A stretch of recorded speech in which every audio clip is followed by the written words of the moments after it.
తాకట్లో ఉన్న మీ బంగారాన్ని విడిపించి ఆ రోజు ఆన్లైన్ రేటుకి కొంటాం. Sharma gold company. ప్రస్తుతం మనతో పాటు ప్రణవానంద ప్రభుజీ ఉన్నారు. వారు చెప్పే మాటలు కానీ అలాగే వారు చేస్తున్నటువంటి బోధలు కానీ మనందరికీ ఎంతో ఇష్టం. ప్రత్యేకించి సమకాలీన అంశాలపైన ఎప్పుడు వారు ప్రస్తావిస్తూ ఉంటారు. మన వే ఆఫ్ లైఫ్ అనేది ఎలా ఉండాలని ఎప్పుడు చెబుతూనే ఉంటారు. అయితే ప్రస్తుతం జరుగుతున్న ఇష్యూస్ పైన అలాగే మనందరికీ చాలా సందేహాలు ఉన్నాయి. వీటి గురించి వారిని అడుగుదాం అనుకున్నాం. వారిని ఆహ్వానించాం స్టూడియోకి. ప్రస్తుతం మనతో పాటు ఉన్నారు. వారితో మాట్లాడి మరిన్ని విషయాలు తెలుసుకుందాం. ప్రభుజీ హరే కృష్ణ. హరే కృష్ణ. బ్రహ్మ ముహూర్తం చాలా ముఖ్యమైనది, విలువైనది. అయితే చాలా మందికి దాని వాల్యూ తెలియట్లేదు అనేది ఇప్పుడు వస్తున్నటువంటి మాట. ఇక్కడ అసలు బ్రహ్మ ముహూర్తం అంటే సరిగ్గా సమయం ఏంటి అని అడుగుతూ ఉంటారు కొంతమంది. 2:30 అంటారు, కొంతమంది 3:30 అంటారు. ఈ కన్ఫ్యూజన్ ఒకటి. అసలు బ్రహ్మ ముహూర్తం విశిష్టత ఏంటండి? అప్పుడు అసలు ఏం పనులు చేయాలి, ఏవి చేయకూడదు? జీవుణ్ణి ఉద్ధరించడానికి చేసే పనులన్నీ బ్రహ్మ ముహూర్తంలో చేయాలి. ఇప్పుడు చూడండి, మనకి సమయం కూడా గుణములతో ప్రభావితమై ఉంటుంది. ప్రొద్దున పూట సత్వగుణ ప్రధానం అని చెప్తారు బ్రహ్మ ముహూర్త కాలం. బ్రహ్మ ముహూర్తం అంటే ఏం లేదండి, 4-4:30 సమయాన్ని బ్రహ్మ ముహూర్తంగా 4 నుంచి 4:30 4 గంటలు అనుకోండి. మీరు సుమారుగా 4 o'clockకి లేవటం అనేది ఒక హ్యాబిట్ గా పెట్టుకున్నాం అనుకోండి. ఇంకా మనకి సూర్యోదయం ఎప్పుడు, సూర్యాస్తమయం ఎప్పుడు క్యాలెండర్లో చూస్తే దానికి ఎగ్జాక్ట్ గా 2 గడియలు ముందు లేస్తాను, అవన్నీ అవసరం లేదు. రోజు 4 o'clockకి లేసారనుకోండి, ఇంకా జీవితంలో దానికంటే మంచి అలవాటు ఇంకోటి లేనే ఉండదు. 4-4:30 ఇది చాలా మంచి అలవాటు అండి. మేము ఇప్పుడు సుమారుగా 2012 నుంచి ప్రతిరోజు 3:30-4 గంటలకు లేస్తున్నాం. కాబట్టి మాకు తెలుసు ఆ అనుభూతి. ప్రొద్దున పూట బ్రహ్మ ముహూర్తంలో లేచి ఆ సాధన చేసుకోవటం, దానివల్ల వచ్చే శక్తి, దానివల్ల వచ్చే ఒక భగవద్ అనుభూతి, దానివల్ల మనకి లభించే ఒక పాజిటివిటీ, మానసిక బలము అనేది చాలా విశేషం. మనం వినే ఉంటారు మీరు చిన్నప్పటి నుంచి, early to bed early to rice keeps a man healthy wealthy and wise అంటారు. 3 విషయాలు. ఎవరికి హెల్దీగా ఉండాలి అని ఉండదండి, ఎవరికి వెల్దీగా ఉండాలని ఉండదండి, ఎవరికి వైజ్గా ఉండాలని ఉండదండి. కాబట్టి ప్రొద్దున పూట లేవాలి. అంతేగాని మనం రాత్రంతా సీరియల్లు, సినిమాలు, వాట్సాప్లు చూసుకుంటూ ఉన్నాం అనుకోండి, ప్రొద్దున పూట లేవలేదనుకోండి, సూర్యుడు ప్రత్యక్ష దైవము అని అంటారు. భగవంతుడి యొక్క నేత్రములలో సూర్యుడు, చంద్రుడు ఉంటాడు.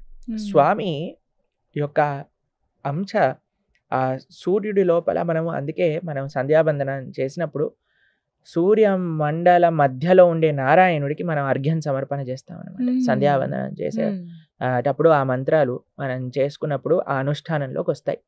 అప్పుడు స్వామియే సాక్షాత్తుగా, ఇప్పుడు చూడండి, మీ ఇంటికి ఒక పెద్ద వచ్చారనుకోండి, మనం హ్యాపీ పడుకొని ప్రొద్దున పూట 10 గంటలకు లేసి వచ్చాడా ఆయన, బాగున్నాడా, తిన్నాడా అని మనం వెళ్ళిపోతామండి. ఉంటాడు ఆయన. వచ్చే లోపలనే లేచి మనం అన్ని సిద్ధం చేసుకొని రూమ్ అంతా క్లీన్ గా నీట్ గా పెట్టుకొని ఆయనకు కావాల్సిన వస్తువులన్నీ పెట్టుకొని రెడీగా ఉంటాం. అంతే కదండి. అలానే సాక్షాత్తుగా భగవంతుడు సూర్యమండల మధ్యలో ఉద్భవిస్తూ ఉన్నప్పుడు ఆయన వచ్చే లోపలే మనం రెడీ అయిపోయి ఆయనను స్వాగతించడానికి రెడీగా ఉండాలి.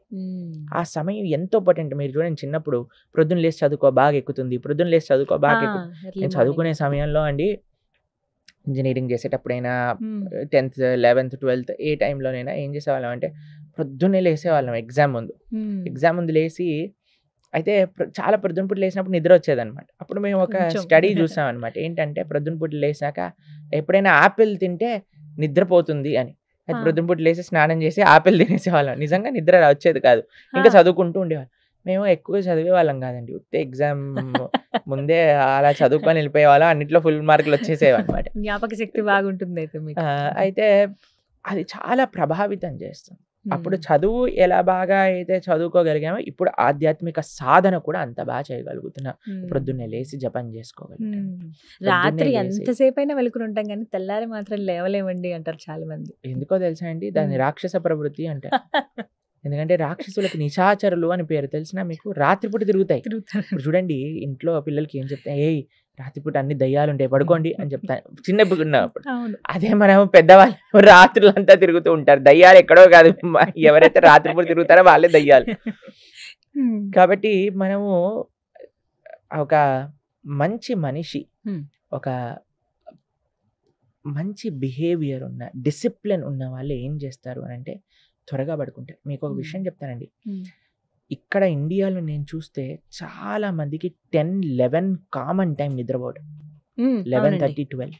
11 మీకు ఒక దాటాలి విషయం అంతే. చెప్తే ఆశ్చర్యపోతారు. ప్రపంచంలో మేము ఎక్కడికి వెళ్ళినా చూస్తాము 6, 6:30, 7, 7:30 కల్లా అన్ని మూసేసుకొని పడుకుంటారు.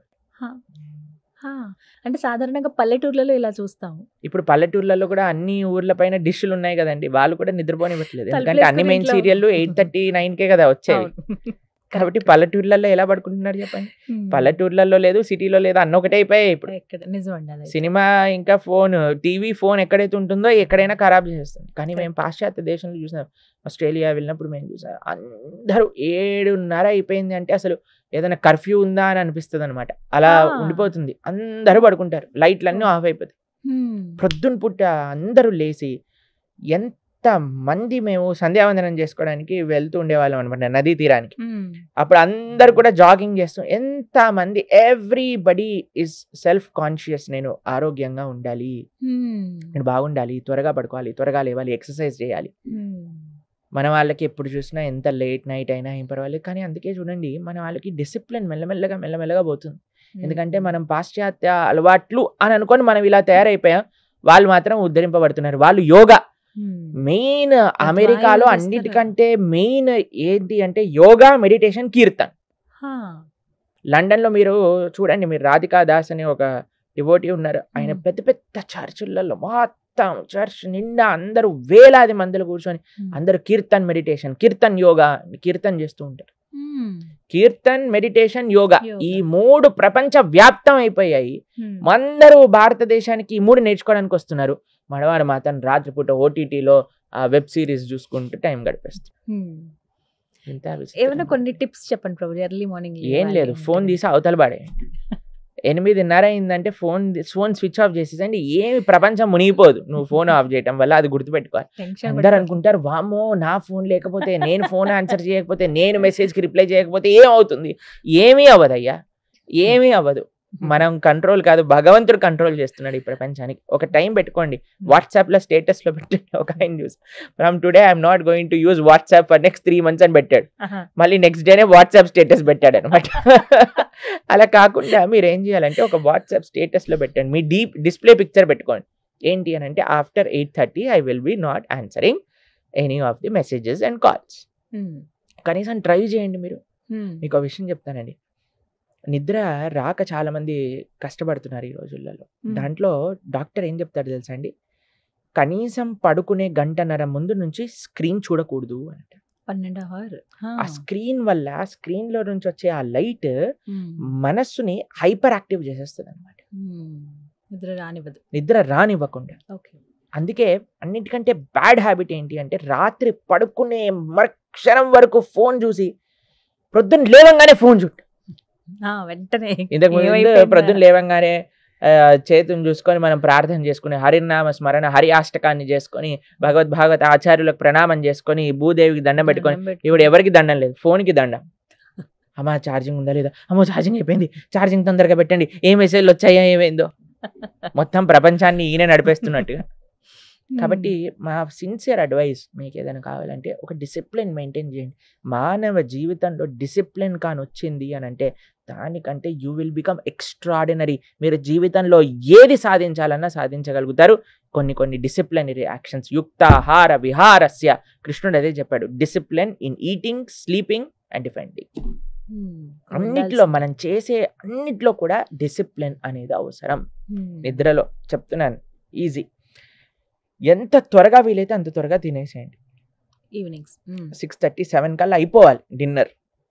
8:30 కల్లా ఫోన్ పక్కన పెట్టేసేయండి. కావాలి అని అంటే ఒక మంచి పుస్తకం తీసుకోండి, పుస్తకం పట్టుకోండి, చదువుకోండి కొద్దిసేపు, మీ పనులు చేసుకోండి, మీ ఫ్యామిలీతో మాట్లాడండి.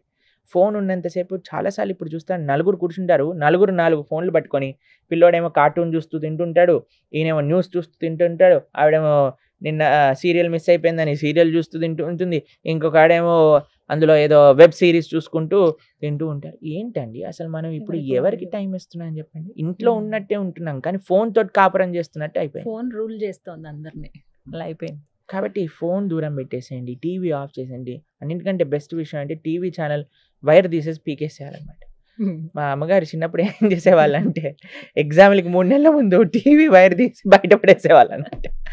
ఇంకేం చేస్తాను చెప్పండి వైర్ లేనప్పుడు. కాబట్టి అలా చేయాలి. నిజంగా చెప్పాలంటే టీవీ తీసేయండి, ఫోన్ తగ్గించేసేయండి, జీవితం చాలా ప్రశాంతం అయిపోతుంది. టైంకి పడుకుంటారు, టైంకి లేస్తారు బ్రహ్మాండంగా. మా ఆశ్రమానికి వచ్చినప్పుడు చాలాసార్లు ఫోన్ పనిచేయదనమాట. ఇప్పుడు అందరు టెన్షన్ పడిపోతారు, ఏమవుతుంది. తర్వాత ఒక రోజు అయిపోయాక బ్రహ్మాండంగా హాయిగా కీర్తనలో ఉంటారు, ప్రొద్దున కనిపిస్తారా, ఏమైందయ్యా నీ చాలా ఇంపార్టెంట్ అన్న, ఏముంది రోజు నడుస్తున్నాయి అని ప్రశాంతంగా ఉన్నాం మేము అని అంటారు. కాబట్టి అంతా మన బ్రహ్మ ఆలోచన అంతే, అది ఏదో జరిగిపోతుందని. సో బ్రహ్మ ముహూర్తంలో లేవడం అలవాటు చేసుకుంటే లైఫ్ అంతా సెట్ అయిపోతుంది. చాలా మంచిది, చాలా మంచిది. ముఖ్యంగా పిల్లలకి అందరికీ మేము ఇచ్చే ఒక అడ్వైజ్ ఏంటంటే త్వరగా లేవండి, జీవితం చాలా మార్పు. ఒక నెల రోజులు సంకల్పం పెట్టుకోండి, నేను ప్రొద్దున పూట లేచి చూస్తానని. కొద్దిసేపు ఎక్సర్సైజ్ చేయండి, కొద్దిసేపు సాధన చేసుకోండి, కొద్దిసేపు చదువుకోండి, తర్వాత జాగింగ్ చేయండి, వాకింగ్ చేయండి, ఏదైనా చెయ్యండి, పడుకోకండి. అది ముఖ్యం. రైట్, చాలా చక్కగా వివరించారు ప్రభుజీ. హరే కృష్ణ.